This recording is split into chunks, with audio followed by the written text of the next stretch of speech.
한국인의 건강을 위협하는 만성 질환에 대한 집중 점검. 닥터의 경고. 국내 암 발생률 2위 대장암. 그런데 생존율도 높고 사망률도 높다.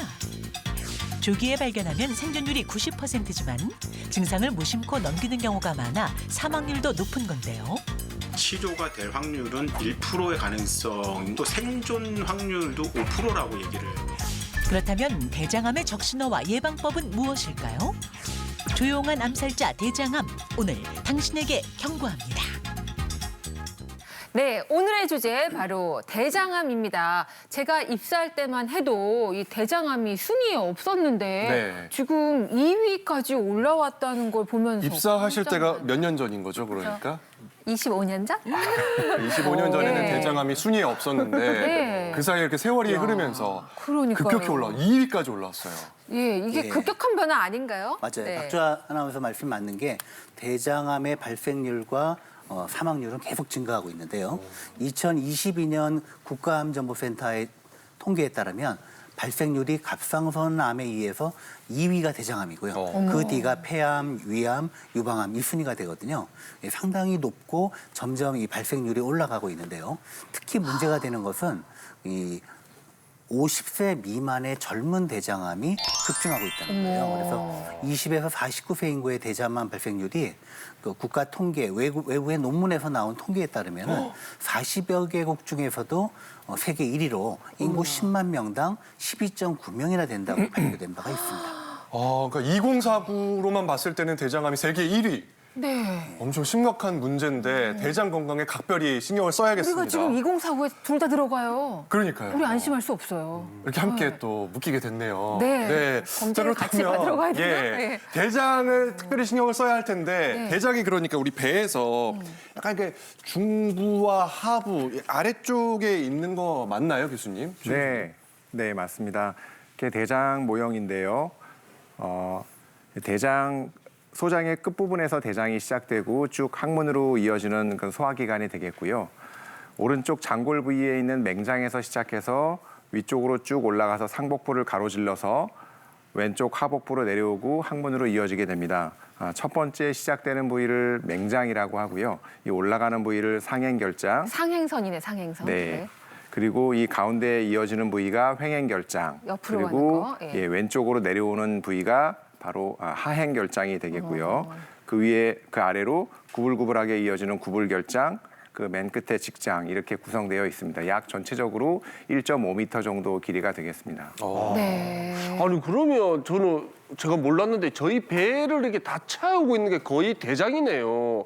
근데 얘들이 하는 일이 그만큼 많은 건가요? 제가 알기로는요, 소장에서 대부분 영양소가 흡수가 되고 대장은 이제 수분만 흡수한다, 뭐 이 정도로 제가 알고 있습니다. 어떻게 그걸 잘 알아요? 저 책을 좀 많이 읽잖아요. 왜 웃어요? 제가 선배님 책을 읽는 거를 본 적이 없는데. 어쨌든 교수님께 들어보면 교수님 어떤가요? 제 얘기가 네, 맞나요? 맞습니다. 소장은 주로 영양소를 흡수하는 기관이 맞고요. 대장은 수분을 주로 흡수하는 그런 기관이 맞습니다. 맞네요. 하지만은 대장이 이렇게 수분 흡수라든지 배변 기능만 도와주는 그런 장기는 아니고요. 그 외에도 장내 미생물 조절이라든지 장내 면역 조절 기능을 통해서 인체의 전반적인 항상성 유지에 큰 도움을 주고 있습니다. 네. 그러니까 예전에 우리가 생물 시간에 배울 때는 대장이 수분 흡수한다고 이렇게 배웠는데 확실히 세월이 이렇게 지나가면서 요즘 새롭게 업데이트된 정보들이 바로 이런 장내 미생물 이야기, 면역 기능 이런 이야기가 아닌가 싶습니다. 근데 오늘 주제가 대장암이란 말이에요. 이게 중요한 대장에 이제 악성 종양 같은 게 생기면 그게 이제 대장암이라고 할 수 있는 거죠. 네, 이렇게 대장에 생기는 암을 이제 대장암이라고 하는데 대부분은 선암이 되겠고요. 대장 점막의 샘상피 세포에서 자라나는 그런 암을 이야기하는데요. 사진을 한번 보시겠습니다. 이게 정상 대장 내시경 소견이 되겠고요. 깨끗하고 반짝거리고 그리고 여러 가지 네. 투명하고 혈관상이 잘 보이는 정상적인 대장 내시경 소견이 되겠고요. 여기에 암이 발생하면 이제 대장암이 되는 것인데요.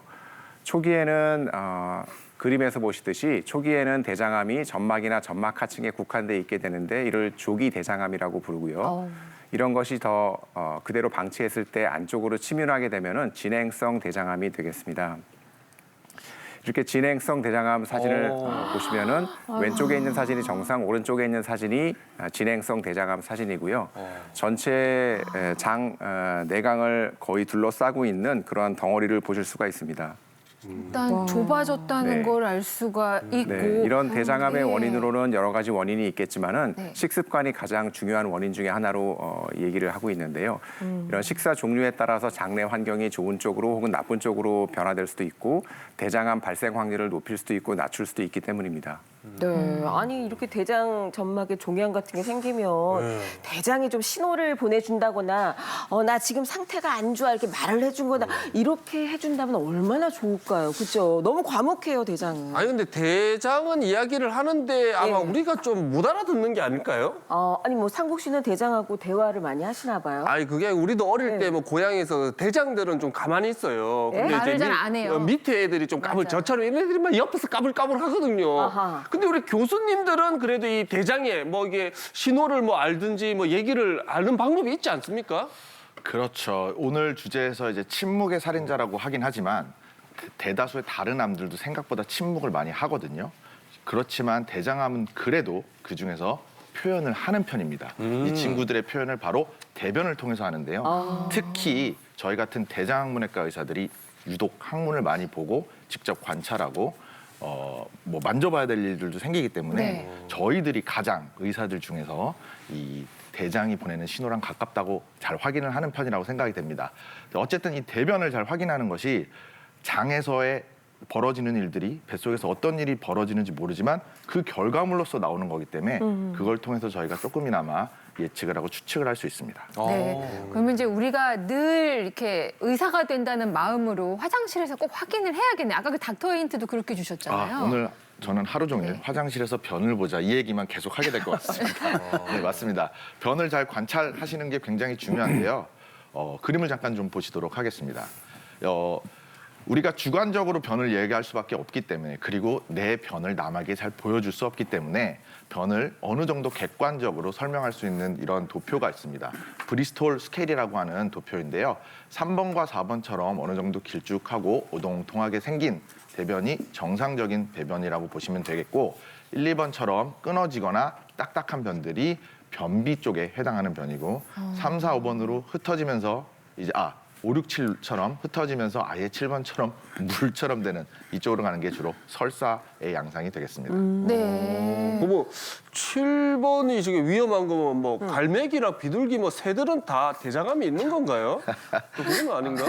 이 친구들은 먹고 싸는 양이 적기 때문에 그게 모양 자체 만들어지기 쉽지 않은 그런 겁니다. 상관없군요. 아니 그 뭐 저는 아니지만 네. 변비가 있는 사람도 이게 좀 대장암에 걸릴 확률이 좀 높습니까? 그래서 그렇게 화장실에 오래 있다 나오는 거예요 요즘에. 대장 건강 진짜 변비 있는 분들은 꼭. 개인정보 얘기 안 하기로 했잖아요. 미안해요. 진짜 맞아요. 대장 건강 챙겨야 되죠 이러면. 예. 교수님. 너무 걱정하지 마십시오. 사실 변비가 있거나 설사가 있다 그래가지고 네. 대장암의 신호다 이렇게 말하기는 어렵고요. 물론 대장암이 있는 경우에 그 평소보다 뭐 변비가 많이 오거나 또는 설사가 많이 나거나 하는 장에 변화가 올 수는 있죠. 그래서 매일 화장실에 가서 봐야 되는 게 평소와 나의 대변 패턴이나 모양이 다른지를 볼 수 있는 거죠. 또 하나 중요한 것은 사실 꾸준한 운동을 통해서 식습관 개선과 함께 장 건강을 개선할 수 있다는 거거든요. 사실 우리 변비 환자들 보면은 식습관 개선과 함께 꼭 운동을 권해요. 그 이유가 운동을 규칙적으로 하게 되면은 이 장의 연동 운동이 좋아지고 그래서 장의 기능이 개선되기 때문에 또 배변도 정상화되고 장 건강에 도움이 되기 때문입니다.